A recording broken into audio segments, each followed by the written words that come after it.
पहले धर्मू भाई कहाँ है? धर्मू भाई कहाँ है? आ जाएंगे। आ जाओ किधर आ जाओ धर्मू भाई। अच्छा कहाँ है? भाई इसने तो रख दे एक बार, 1 मिनट थोड़ा जगह। अरे पानी मंगा लो नहीं पीने का अभी। तो भाई यो फिलहाल देख को हो करमू फिलहाल अपने गेलिया है और प्लेन बलारा साहब जा रहे हैं, अपनी फैमिली से मिलने जा रहे हैं। फिलहाल करमू भाई भी आ गया है और बात यह है करमू भाई राम राम जी। हाँ आड़ा टेक लो, आड़ा टेक लो, आड़ा टेक लो। आ जाओ डॉक्टर साहब, आ जाओ आ जाओ आ जाओ आ जाओ आ जाओ आ जाओ डॉक्टर साहब आ जाओ एक बार। 2-2.5 मिनट की तो मैं बाप काटूंगा, बाकी बफारे पर रहे डॉक्टर साहब में। फिर डॉक्टर साहब जुटेंगे बताऊंगे।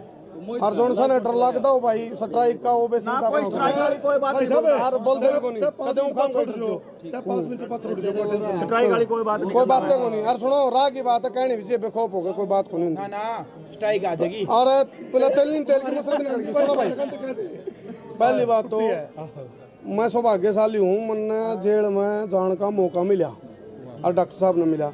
मैं इसलिए अपने जहाँ तो सौभाग्यशाली हूँ, मेरे गला जेल में डॉक्टर देवेंद्र बुला रहा था, इसलिए सौभाग्यशाली हूँ। क्योंकि मारी तो 2 दिन इसे कटे हैं बात इतना ज्ञानवर्धन हो गया, नॉलेज भी बड़ी है और काफ़ी सारी इसी चीज़ थी जो बारीकी जो जानकारी थी वह डॉक्टर साहब ने जेल में बैठे बैठे हवालात में चक्की नंबर 8 में थे हम, और 8 में हमारे ठाठ हो रहे थे। और दूसरी बात मीडिया पे बोलूँगा, बाकी तो बोलेंगे देवेंद्र भाई। मीडिया का गला घोटने की तैयारी का प्रमाण है एक पत्रकार अपनी कवरेज करना छोड़ देंगे, एक पत्रकारिता करना छोड़ देंगे। जब पत्रकार पत्रकारिता करेगा तो फिर अपने मतभेद और मनभेद बुला के सारे एक होने की जरूरत है सबने। क्योंकि जब आज हम एक नहीं हो नहीं तो तड़कन क्या होगा, आज हमारा नंबर है, तड़कन किसी और का आ जाएगा। फिर धीरे धीरे जो आवाज उठाने की कोशिश है नहीं सबकी, वो गला घोटा जाएगा मीडिया का। और मानवता का गला क्यों घोट रहे हैं उसके बारे में डॉक्टर देवेंद्र बुलारा बारीकी से बताऊंगे, क्योंकि इनका तजुर्बा एक्सपीरियंस सारी चीज ज्यादा है। बाकी बहुत सारी बात है मेरे तो कहने ना लगी, लेकिन डॉक्टर देवेंद्र बुलारा आपको टेक्निकल तरीका था, लॉजिकल तरीका था समझाऊंगे। और अकेला मीडिया का हिसाब था ना, सोचो आप एक भारत के नागरिक होने के नाता भी सिख हो जा बात जो डॉक्टर देवेंद्र बुलारा बात रखेंगे नहीं, मीडिया का होने के साथ साथ सामाजिक नागरिक होने के नाते बात सुनियो ध्यान है। और इस दिमाग वाली चिप में बिठा लियो मैं बात, जब बैठ गई तो समझ लो आप बच जाएंगे, बचा लेंगे। नहीं बैठी दिमाग में ना तो बच दे और ना बचान पाते, हम मरांगे और मारने की तैयारी है। बहुत बड़ा षड्यंत्र है, उसके बारे में डॉक्टर देवेंद्र बुलारा खुल के बताऊंगे, आगामी रणनीति भी बताऊंगे, और के आडंबर मार के उसके बारे में बताऊंगे। और क्यूकर के यू सारी की सारी प्रक्रिया है जो जेल में जाने की मारी, वो सारा टोटली फर्जीवाड़ा है, उसका भी खुलासा डॉक्टर देवेंद्र बुलारा करेंगे। भाई इलीगल जेल हुई तो क्यों हुई, या इलीगल जेल का वहाँ हालांकि सुनवाई चलेगी, लेकिन इलीगल जेल है वो सारी डिटेल बताऊंगे डॉक्टर देवेंद्र बुलारा। धर्मू भाई कहाँ है?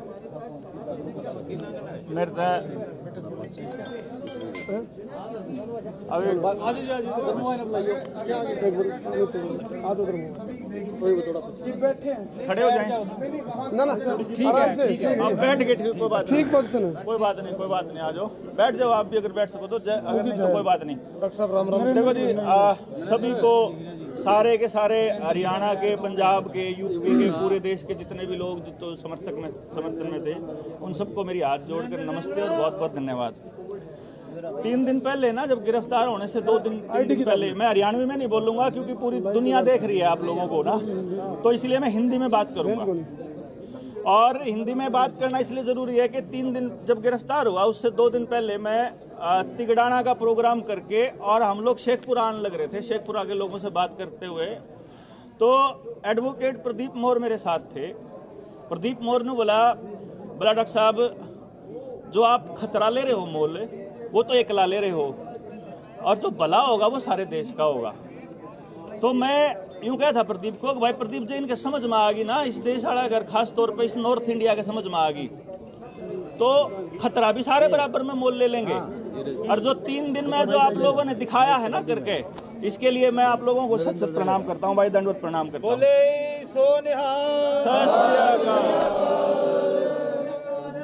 ये जो आज फूटा है ना गुस्सा, जो 2 दिन पहले फूटा था वो एसडीएम पे, वो गुस्सा मेरा गुस्सा नहीं था। असल में इस देश में मौजूद हर माँ बाप का, हर स्टूडेंट का, हर नौकरी करने वाले का गुस्सा था वो। और इस गुस्से को मैं लगातार 2014 से समझा रहा था। जब मैंने 2012 में नरेंद्र मोदी के प्रधानमंत्री बनने का सपना देखा था, तो मैं उस वक्त ये सोच के कहा करता था लोगों को कि ये आदमी अगर प्रधानमंत्री बन गया तो ये पता नहीं देश ने कित ले जाओगा। जब 14 में, क्योंकि मेरी आदत है कि मैं उस टाइम पे तो भाव में इसलिए हो गया कि 12 का जो आंदोलन था, हमने यूपीए सरकार के खिलाफ लड़ा था। निर्भया कांड हो, चाहे रामदेव वाला आंदोलन हो, चाहे हमारा अन्ना आंदोलन हो, बढ़ चढ़ के पागलों की तरह हमने अपना पसीना बहाया खून की तरह। और उस टाइम पे ये लगा था कि भाई अरविंद केजरीवाल और ये लोग जो हैं वो उस पुरानी सरकार से हम लोगों को निजात दिलाएंगे और हमारे को कुछ, हमारे बच्चों के लिए कुछ बेहतर करेंगे। 14 के चुनाव से पहले मैंने प्रधानमंत्री के ऊपर रिसर्च कर ली थी कि गुजरात जो है वो शिक्षा में 35 में से 28 राज्य थे और 7 केंद्र शासित प्रदेश, 35 राज्यों में से 34वें नंबर पे था शिक्षा के क्षेत्र में। बेरोजगारी के क्षेत्र में और कुपोषण के मामले में, भूख से मरने वाले लोगों के मामले में वो भारत के टॉप के स्टेटा में था। उस टाइम की बात बताऊं तो 14 के चुनाव से जस्ट पहले मेरा यह बात समझ में आई और मैंने अपने पापा को ये बोला, मैं यो पापा यो नाश करेगा अंधे, क्योंकि इसने तो गुजरात का भी कति नाश कर रहा है। जो ये है ना गुजरात मॉडल, ये तो टोटली फेक और मतलब ड्रामा है। मेरे पापा ने मुझे उस टाइम डांटा था, सही बताऊं मैं, यही है बोला है इसका ना बच्चा ना बालक, ये किसके लिए कमाएगा। मैं बोला इसका मतलब तो देश में सारा भ्रष्टाचार बालक बच्चे वाले कर रहे हैं भाई। फिर तो जिनके बच्चे हैं आपने तो स्टैंप लगा दी कि भ्रष्टाचार सिर्फ बालक बच्चे वाले करेंगे, ये तो टोटली बात गलत है। फिर भी चलो हमने उम्मीद की कि ये बनेगा, लेकिन आते ही सबसे पहले इसने जब उस कुपड़ अनपढ़ स्मृति ईरानी को शिक्षा मंत्री बनाया था ना, मैं समझ गया था देश कति नाश की राह पर चल पड़ा भाई। क्योंकि जब जिस टाइप के वो लोगों को मंत्री बनाए ना, डीडीसीए में भ्रष्टाचार का आरोपी अरुण जेटली, लेट अरुण जेटली साहब, वो बनाया वित्त मंत्री, खजाने का चौकीदार, और वो बनाया के नाम स्मृति ईरानी बनाई शिक्षा मंत्री। में समझ गया खेल हो लिया भाई। उसके बाद लगातार इनके जो डिसीजंस थे, उन डिसीजंस में मैंने एक चीज देखी कि आदमी जिसको डिसेंट वोट बोलता है कि मैं अकेला खड़ा हूं, 100 में 99 लोग एक तरफ बात कर रहे हैं, मैं अकेला खड़ा हूं, मैं कह रहा हूं मैं इस बात से सहमत नहीं हूं, तो इसका यह मतलब किसने कह दिया कि मैं गलत हूं या मैं देशद्रोही हूं या मैं विरोधी हूं या क्या हूं। आपका विचार अगर अलग है तो उसका मतलब विरोधी नहीं होता भाई। विचार अलग है तो उस बात का मान रखना होता है। लोकतंत्र की खूबसूरती इसी में है। लेकिन जो प्रकरण चला उसमें मैंने धीरे धीरे ये महसूस करना शुरू किया कि देश के अंदर 2 ध्रुव बनाने की कोशिश चली जा रही है। 2 ध्रुव, जो एक सरकार के साथ वाला और एक सरकार की खिलाफत वाला, बस 2 ध्रुव बना दो। मतलब जो भी आदमी सरकार से सवाल पूछे वो कर दो। अब ये सोचो हम लोगों की आवाज कौन उठाएगा? मीडिया। लेकिन पता लगता है गरम लिया हुआ थोड़ा, पता लगता है कि मीडिया के तो सारे संस्थान इसके दोस्तों के हैं, अंबानी अडानी के, जिनके सारे वेंचर्स में बिल गेट्स की इन्वेस्टमेंट है। अब जिस आदमी के खिलाफ बोलना है, मीडिया कर्मचारियों के मालिक तो बोलेंगे नहीं, ना बोलने देंगे। लेकिन एक बात मैं उन एंकर्स को बोल देता हूं जो मेन स्ट्रीम मीडिया के जो एंकर्स हैं, सो कॉल्ड पत्रकार हैं जो इस मीडिया के, आपके बच्चों की, आपको तो तनख्वाह मोटी मोटी दे देंगे इनके मालिक, आपके बच्चों के लिए जैसा भारत बनेगा ना, उससे बच के कहीं नहीं जा पाओगे आप लोग। इसलिए ये लड़ाई उन मीडिया के अंदर बैठे उन लोगों की भी है। खरीद लिया हो बेशक, कोई बात नहीं, पहले भी सरकारें अपने फेवर में किया करती थी, फिर लोग उठ जाते हैं, इन जैसे आप जैसे योद्धा जो खड़े हो जाते हैं फिर से लोगों तक आवाज पहुंचाने के लिए।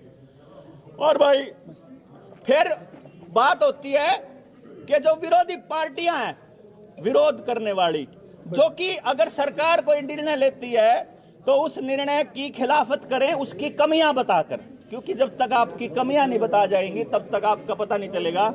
उन पार्टियों के मुखियाओं को या तो जेल भेज दिया गया, या खरीद लिया गया, या भाजपा में शामिल कर लिया गया, या उनकी सीडी लीक हो गई, या उनके ऊपर सीबीआई के ठप्पे पड़ने शुरू हो गए, और जितनी संवैधानिक संस्थाएं थी सबको बदनाम करना शुरू किया। जुडिशरी से लोगों का भी भरोसा उठना शुरू हुआ, कैग से भरोसा उठना शुरू हुआ, सीबीआई से भरोसा उठना शुरू हुआ, आपके पुलिस थानों से भरोसा उठना शुरू हुआ, लोकल गवर्नेंस बॉडी से भरोसा उठना शुरू हुआ, और लोगों को यह लगने लगा कि इसके खिलाफ नहीं बोलना। देश के अंदर एक योजना लागू करी, लागू करते ही बावड़ों की ढाल लोग लाग के पागल हो गए, और विदेश में जाके प्राइवेट कंपनियों के इवेंट करवा के उड़ा गोभी गोभी गोभी उन्हें बोलना शुरू कर दिया। आपने यूं ही नहीं समझ पाए वो सारे के सारे पैसे देकर करवाए हुए इवेंट थे प्राइवेट कंपनियों के।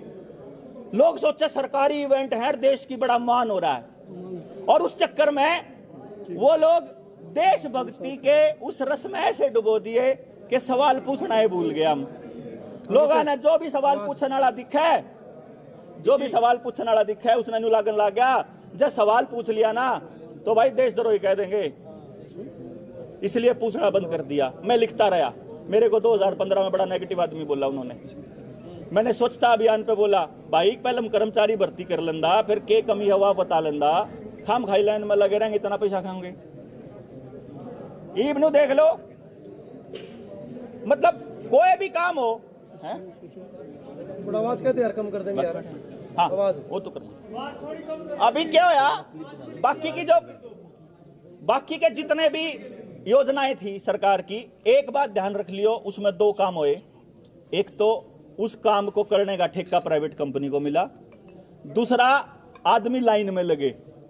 स्वच्छता अभियान से लेके, फास्टैग से लेके, आपके जनधन खातों से लेके, आपकी उज्ज्वला योजना से लेके, आपकी फलानी डिमकी से लेकर के, और आज ये अमृत प्याले की लाइन में लग रहे। अमृत प्याला सोच के वो केमिकल की लाइन में लग रहे। थोड़े दिन में फिर अस्पताल की लाइन में लागोगे, इससे पहले हम भी लाग रहे थे, और लाइन में ही लग रहे हो, राशन की भी लाइन में ही लग रहे हो। आज तक लाइन नहीं टूटने दी बंदे ने, तो सवाल पूछने की हिम्मत का।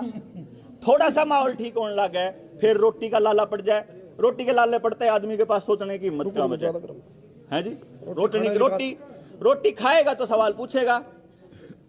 मारे भर के आदमी तो मेरे दोस्त कम है, देवेंद्र पागल हो रहा है कि क्या जरूरत जारी है। मैंने बोला भाई देश बर्बाद होने लग रहा, मैं चुप क्यों कर रहा हूं भाई। मेरा पड़ोसी का बालक बर्बाद होगा तो मेरा बालक बचेगा कैसे।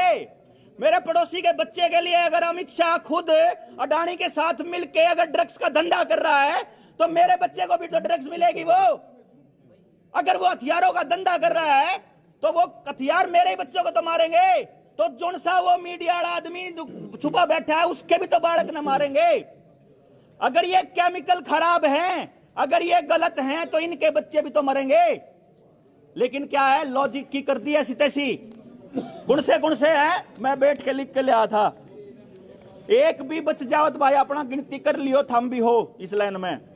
क्रैच आले, आंगनबाड़ी आले, Asha worker, mid day meal worker, guest teacher, Shiksha Mitra, drawing teacher, PTI, स्कूला के मास्टर, प्राइवेट स्कूला के master, college student, railway, roadways, banking, BSNL, HPCL, BPCL, भेल, हेल, सेल, भेल बीएचईएल, सेल एसएआईएल और हेल एचएआईएल, सरकारी दो ऑर्डिनेंस फैक्ट्री, किसान कर्जे में दाबना, दुकानदारा का लॉकडाउन लाके नाश करना, किराएदार नाश कर दिया, सारे दुकान छोड़ बाज गए। जुडिशरी में जाओ, न्यायालय में सारे वकील काम छोड़ बाजन लाग रहे। टैक्सी वाले, ट्रांसपोर्ट वाले, व्हीकल के जो चलान कटन लाग रहे, बिजली के बिल कितने हो गए, गांव जो गैस की पाइप बार लागन लाग गई, सारी चीज आधार की गेल जोड़न में लाइन पे लाग रहे, गाड़ियां में जीपीएस लान लाग रहे। भाई स्मार्टफोन ने आदमी डंप कर दिया, बड़का का नाश कर दिया ऑनलाइन एजुकेशन ने।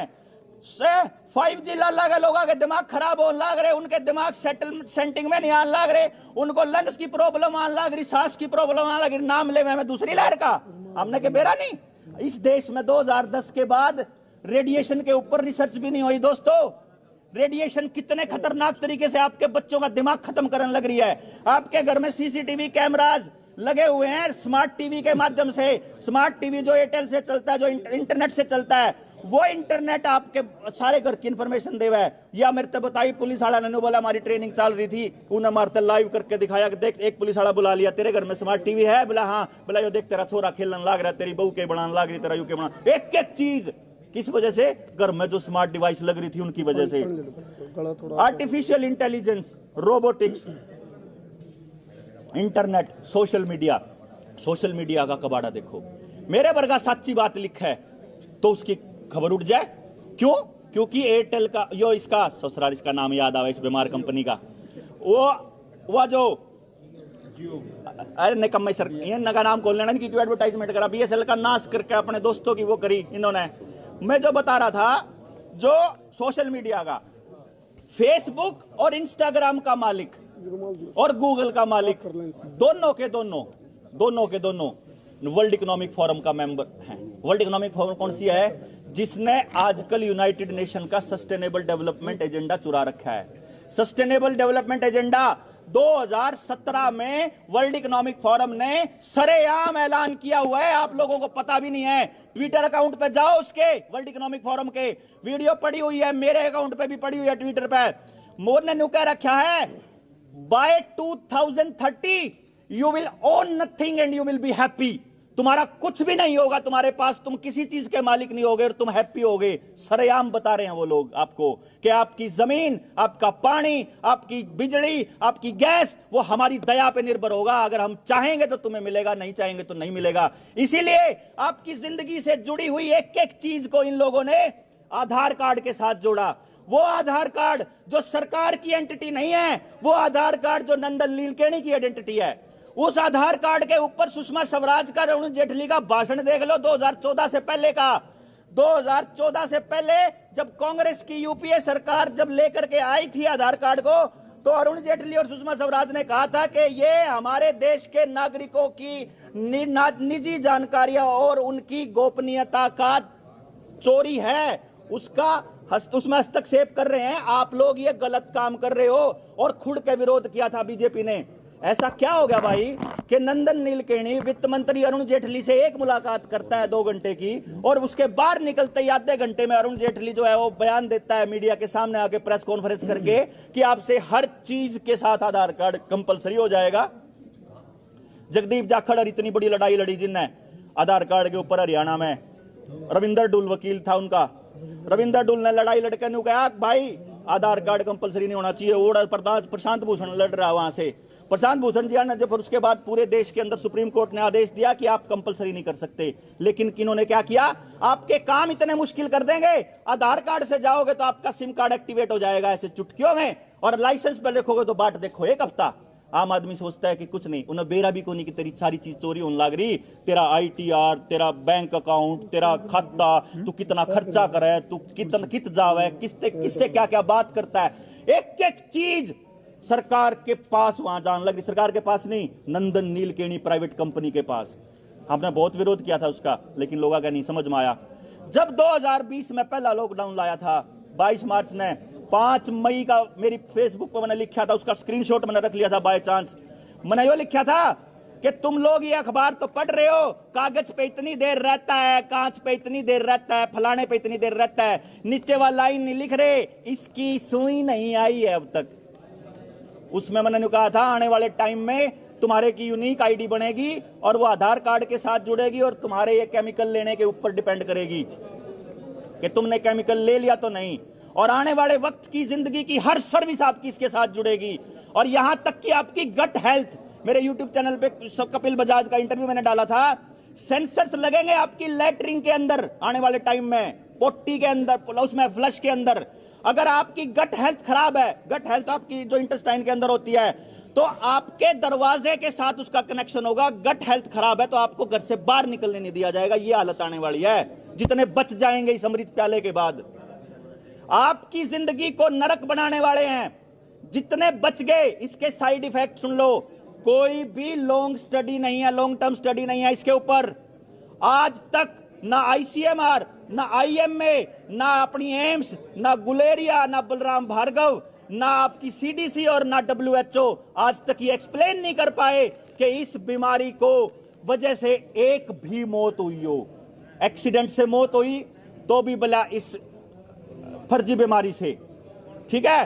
तो अगर किसी उससे मौत हुई हो, बाद आदमी हार्ट अटैक से मरा। आपको मालूम है जैसे 2016 के अंदर इन लोगों ने आपके बेरोजगारी के आंकड़े छुपाने शुरू कर दिए थे, उसी तरह से 2018 के बाद इन्होंने अस्पतालों में मौत के आंकड़े छुपाने स्टार्ट कर दिए, क्योंकि 19 में इनका खेल स्टार्ट होना था।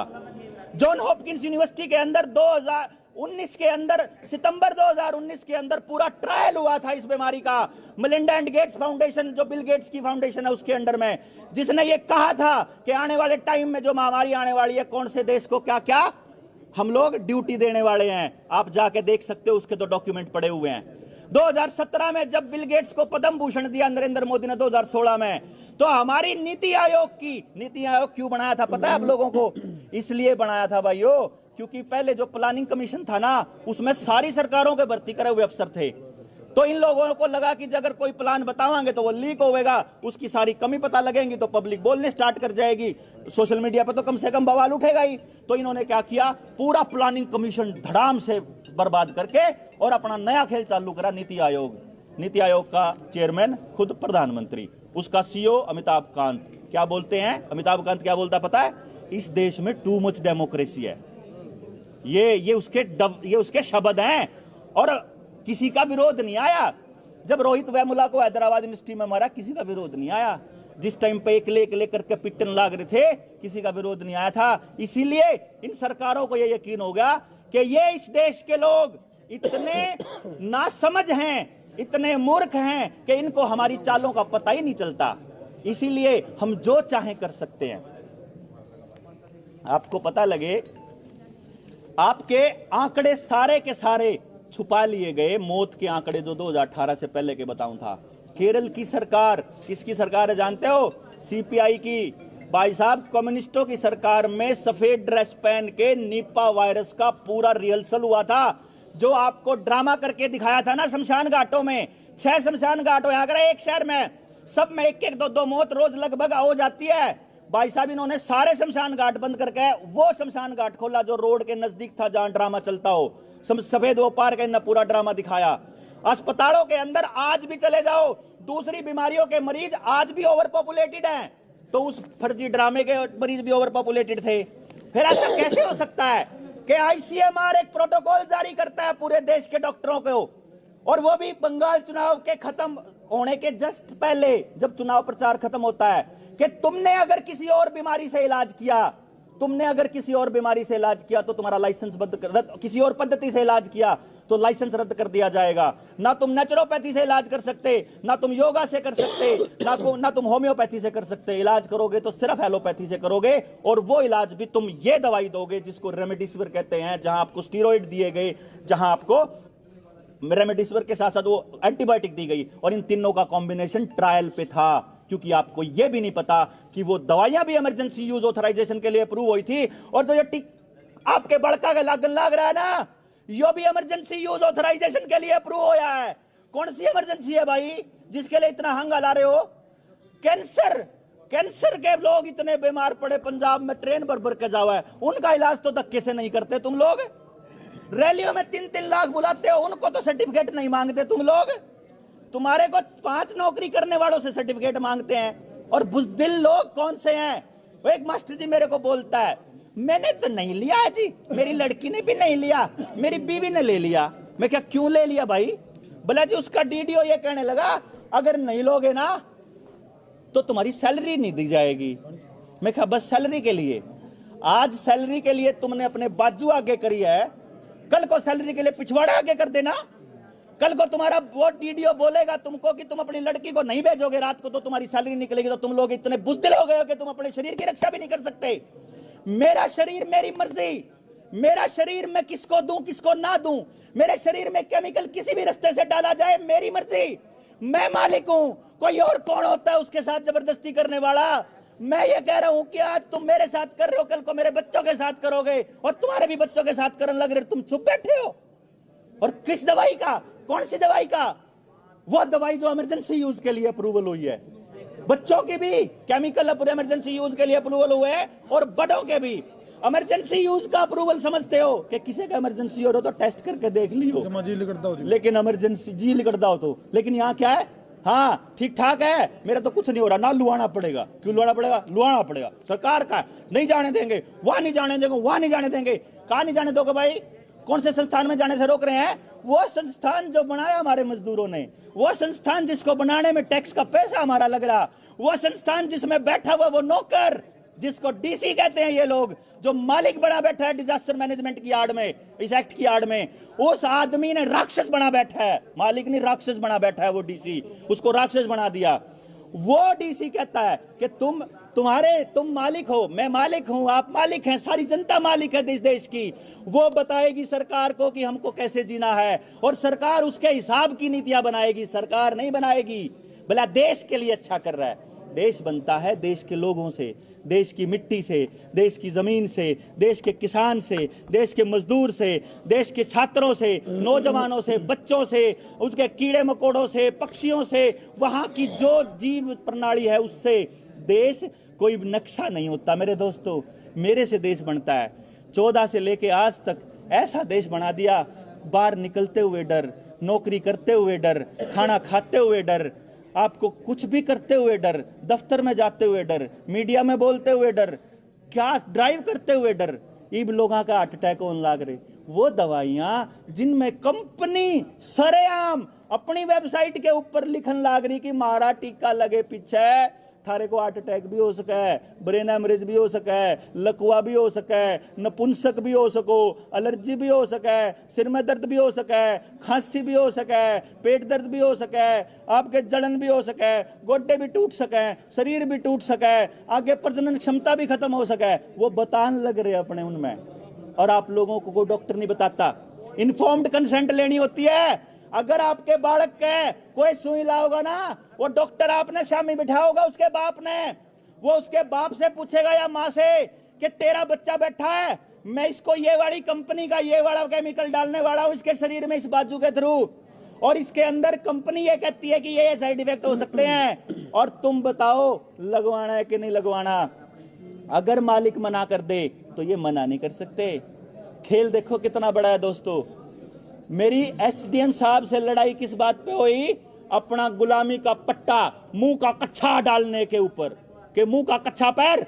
मैं कहता हूं ये कच्छा पहनने से आप बीमार होते हो, आपके लंग्स की सैचुरेशन कम होती है, आपके दिमाग तक अगर ऑक्सीजन कम जाएगी तो आपकी सोचने समझने की क्षमता खत्म होती है, इरिटेशन बढ़ती है, गुस्सा बढ़ता है, घर में क्लेश होते हैं, आप बीमारी के लिए तैयार होते हो। और लेटेस्ट स्टडी है आपको लंग्स का कैंसर भी होता है। लेकिन सरकार को सब पता है, एक भी रिसर्च हो पूरी दुनिया में, WHO, ICMR, CDC, एम्स, जिसकी मर्जी, एक भी रिसर्च जो ये बताती हो कि ये मुंह का कच्छा पहनने से कोई बीमारी रुकती है। भाई साहब जहां कहोगे वहां जीभ गिल साफ करने तैयार हूं मैं, जहां कहोगे। अगर एक भी बीमारी ठीक होती हो, एक भी साबित कर दे इस फर्जी बीमारी से आदमी मरा है, साबित कर दे। किसी लाश की, किसी डेड बॉडी की ऑटोप्सी हुई क्या? किसी की पोस्टमार्टम हुआ क्या? किसी का नहीं हुआ। किसान आंदोलन में हुआ था ऐसा। वहां सिंगू बॉर्डर पे एडवोकेट खरेटा थे, उन्होंने बताया मुझे, वो क्या कहते हैं, एक किसान की मौत हो गई, सोनीपत सीएमओ के पास गए, सोनीपत सीएमओ को ने बोला भला इसकी मौत तो इस बीमारी तो होगी जो गुजराती वायरस है। मैं बोला वो कहने लगे इससे कैसे हुई? तो एम्बुलेंस वाले ने उसको डेड बॉडी को लेने से मना कर दिया और बोला कि नहीं भाई अब नहीं मिलेगी और डेड बॉडी नहीं मिलेगी। एम्बुलेंस वाला बोला वहां तक पहुंचाने के 40,000 पंजाब का किसान था जो पहली डेथ हुई थी। भाई साहब वहां एडवोकेट खरेटार पहुंचे, उन्होंने बोला मैंने न्यू बताओ कि तुम कैसे कह सकते हो कि ये उससे मरा, उस बीमारी से जिसको तुम महामारी बताते हो। तो कहने लगा कि टेस्ट पॉजिटिव आया, टेस्ट पॉजिटिव तो खरबूजे का भी आवे, टेस्ट पॉजिटिव तो खाली सुई दे दो उसका भी आवे, 10 में तो 6 पॉजिटिव तो ईब आ जाए, ईब ले आओ बताओ। नेगेटिव पॉजिटिव अपनी मर्जी से लिए, जिन्हें पैसे लेने थे, छुट्टी लेनी थी, पॉजिटिव सब ना पता।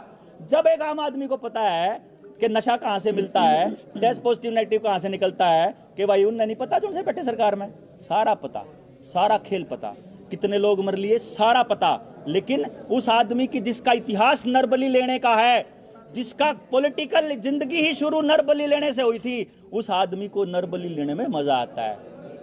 आपको पता है जितनी पुलिस है सारी की सारी किसी पूर्व तरीपाड़ के अंडर में काम करती है। आपको उम्मीद है कि आप लोग काम करोगे?